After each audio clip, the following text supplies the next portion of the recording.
नमस्कार सम्पूर्ण किसान साथीहरू। यो मेरो अब अम्बाको कटिङ गर्ने बेला भएको कारणले गर्दाखेरि यो नयाँ भिडियो धेरै समय पछाडि अपलोड गर्दैछु। यो मेरो 3.5 वर्षको बिरुवा हो। माथि गएको डालालाई चाहिँ मैले यसरी अलि मोटो साइजमा नै काटेँ, किनभने चाहिँ माथि टिप्न र बिरुवाले फल धान्न पनि भगुने भएर विशेष गरेर पेन्सिल साइजको, यस्तो पेन्सिल साइजको नै यो काट्नुपर्ने। त्यसपछि यो केही एरिया तपाईँ देख्न सक्नुहुन्छ, यताको यो कटिङ गरेको एरिया, अनि यहाँ यही एरियामा यहाँ यो मैले खनेर गोडमेल गरेको ठाउँमा पनि कुछ बिरुवाहरू कटिङ गरेको छैन। यो जस्तो यो तपाईँको ताइवान पिङको बिरुवा हो। यो कटिङ नगर्नुको कारण यो बर्खामा अलिक रसिलो हुन्न, त्यसले गर्दाखेरि यसलाई अबको 10 दिन पछाडि कटिङ गर्छु यसलाई। बाँकी अब यो मैले जानकारी दिन किसान साथीहरू हुन्छन् अथवा यो कृषिसँग रुचि राख्ने मान्छेहरू हुन्छन्, उनीहरूलाई ज्ञान दिनको लागि हो। अनि काट्ने बेलामा पहिलो कुरा हमेसा अलिकता छड्के बनाएर काट्नु होला, स्पेसल कटरले नै काट्नु होला। यो तपाईँ देख्न सक्नुहुन्छ यसरी। अनि सिधा माथिबाट पानीको थोपा परेर कि त्यहाँभित्र नपसोस्। सकिन्छ भने पछि यसमा बोडा पेस्ट पनि लगाउन सक्नुहुन्छ। तपाईसित एउटा दुईटा बिरुवाहरू छ भने, अब ज्यादाभन्दा ज्यादा छ भने अलिकता सम्भव हुन्न। मेरो त अब 350-400 बिरुवा भएको कारणले गर्दाखेरि बाँकी यसमा मैले आज अब असलीमा गोडमेल कसरी गर्ने भनेर हो। यो लगभग 1 हप्ता जति भयो मैले यो तौलिया खनेर राखेको। बारी सम्पूर्ण यसरी जिलाएर केलाएर सबै गरेर यताको चाहिँ मैले यो सबै तयार गरिसकेको, मल पुरिसकेको हो यो जति छ। तर यो हिस्सा चाहिँ मैले तपाईँहरू कसरी गर्ने भनेर त्यही देखाउनको लागि तपाईँ बुटाको वरिपरि यसरी नै कमसेकम 4 देखि 6 इन्ची गहिरो बनाएर पहिला खन्नु होला। जिलाइ कोलाइ गरेर एकदम राम्रोसँग राख्नु होला। झार पतवारहरू जो छ त्यो हटाउनु होला। त्यसपछि अनि यो मैले यो सेतो जो देखिएको छ यो चुना हो, कृषि चुना। यो कृषि चुना पीएच लेभल मेन्टेन गर्नको लागि मात्रै हो। यो हर वर्ष चाहिँ दिनु पर्दैन। यो कृषि चुनालाई हर वर्ष दिन जरुरी हुन्न। अनि त्यसपछि यो 3 वर्ष काटिसकेको बिरुवा भएपछि कमसेकम 20 किलो जति गोबर मल हाल्नुपर्छ। यो तपाईँको देख्न सक्नुहुन्छ राम्रोसँग पाकिसकेको गोबर मल हो, 1 वर्ष पुरानो। बाँकी खाडलमा भएको कारणले गर्दाखेरि यो त्यस्तो फरक फुकेको चाहिँ छैन, तर एकदम राम्रोसँग बनिसकेको मल छ। यो यसरी अब मैले यो गोबर मल हाल्दैछु। यसरी हरेक बुटालाई छुने गरेर नहाल्नु होला। यो बुटाको वरिपरिको यो तौलिया खनेको एरियामा मात्रै यो विशेष गरेर ध्यान दिने बेलामा कि यो माथि हामीले जो डाला काटेछौँ त्यो डालाको सिधा तलसम्म होस् कि जराले मल पर्याप्त मात्रामा पाओस् भनेर। बुटाको बिल्कुल नजिक भयो भनेपछि बुटालाई नोक्सान गर्ने हुन्छ। गोबर मल कमसेकम 20-25 अनि सबैलाई मेरो सुझाव के छ भनेपछि तपाईँहरू बाख्राको मल नदिनु होला। बाख्राको मलले फुल ड्रप गर्छ। मैले 2 वर्ष पहिला बाख्राको मल दिँदाखेरि मलाई बहुत ज्यादा नोक्सान भएको थियो। त्यसले गर्दाखेरि म सबै किसानहरूलाई यो सुझाव दिन्छु, बाख्राको मल नहालिदिनु होला कति पनि।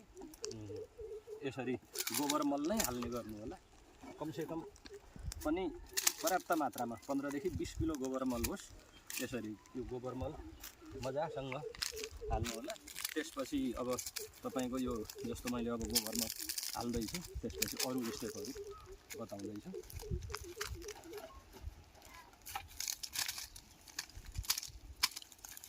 अब अहिले 11 बजेको आसपासको समय भएको कारणले पनि गर्दाखेरि होला त्यति भिडियो क्लियर नआउन पनि सक्छ, अलि अँधेरो किसिमको। त्यसपछि अब तपाईँ देख्न सक्नुहुन्छ मैले नापेर एभरेजमा राखेको हो। यो युरिया वर्षमा 2 चोटि दिने गर्नुपर्छ र 2 चोटि लाएर प्रति बुटा लगभग 400 ग्राम। 400 ग्रामभन्दा थोरै कम हो, 350 ग्राम। त एभरेज राख्नुहोस् 400 ग्राम। त्यसमध्येमा 200 ग्राम अहिले, यो 200 ग्राम अहिले मैले यो युरिया हालेँ यसमा यसरी। अनि यो युरिया पनि यसरी नै बाहिरतिर मात्रै। त्यसपछि तपाईँ यसमा फेरि पोटास, यो पोटास तपाईँको 1 पाउ अर्थात् 250 ग्राम पोटास हाल्नुपर्ने हुन्छ। यो पोटास 1 टाइम मात्रै हो, वर्षमा 1 चोटि मात्रै। युरिया वर्षमा 2 चोटि हालिन्छ भनेपछि पोटास एकचोटि मात्रै हालिन्छ हरेक वर्ष। यसलाई यो पोटासको काम फल को टेस्ट बढाउने र चमकदार बनाउने काम गर्छ। त्यसपछि यो के अरे यो डिएपी तपाईँको लगभग 300 ग्राम 300 देखि 350 ग्राम भनिन्छ बुटोको साइज हेरेर 250 देखि 300 ग्राम यो डिएपी पनि वान टाइम हो, एक वर्षमा एकचोटि मात्रै। बाँकी युरिया जो मैले हालेको थिएँ 200 ग्रामको आसपास, यो फेरि फल लागिसकेपछि सानो फल भइसक्यो भने त्यति बेला फेरि एकचोटि यो हाल्न सकिन्छ। त्यसपछि अब यसलाई पुर्नु पर्यो बिस्तारै। यो कसरी पुर्ने यो तौलिया खनेकोलाई यो पनि म तपाईँहरूलाई देखाउँछु।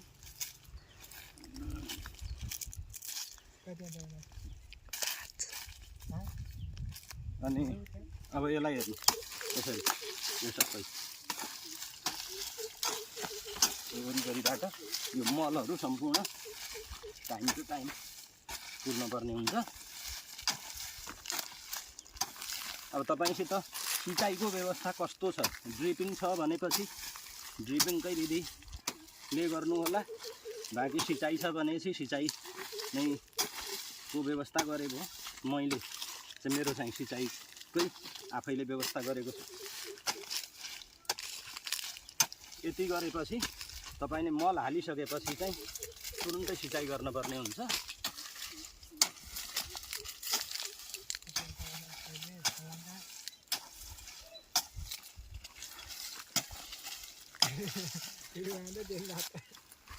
ल अब तपाईँ देख्न सक्नुहुन्छ यसरी यो भइसकेपछि यो सबै पुरियो।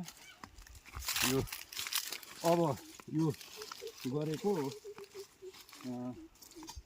तपाईँको 1 हप्ता पछाडिबाट यसमा कोपिलाहरू मुना पलाउन लागेको देख्न सकिन्छ। यो जब मुना पलाइसक्छ त्यसपछि यो 25 दिनदेखि 35 दिनको आसपासमा यसमा फुल आउँछ। फुल आएको 2 देखि 2.5 महिना अथवा 3 महिनामा हार्भेस्टिङको तयारी हुन्छ। त्यसले गर्दाखेरि मैले यो एभरेजमा यो अलिकता मेरो यहाँदेखि यता यो कटिङ गरेको यो लेयरमा 8 वटा बुट्टा छन्, यस्तो मुखी 9 वटा छन् भनेपछि यो 72 बुट्टालाई मैले अहिले पहिला भदौको अन्तिम हप्तादेखि असोजको दोस्रो हप्तासम्मको लागि तयार गर्दैछु। यहाँदेखि अगाडि तपाईँ देख्न सक्नुहुन्छ बसेर राम्रोसँग यसरी सबै यो लाइन बाई लाइन सबै देखिन्छ। यो त्यही हिसाबले मैले 4 टाइम गरेर कटिङ गर्ने भनेछु। र अब यसको पछि सबै कुराहरू अरू पनि म हजुरहरूलाई विस्तृत रूपमा देखाउने नै छु। अनि यसबारेमा पुरा भिडियो हेरिदिनु भएकोमा बहुत बहुत धन्यवाद। नमस्कार।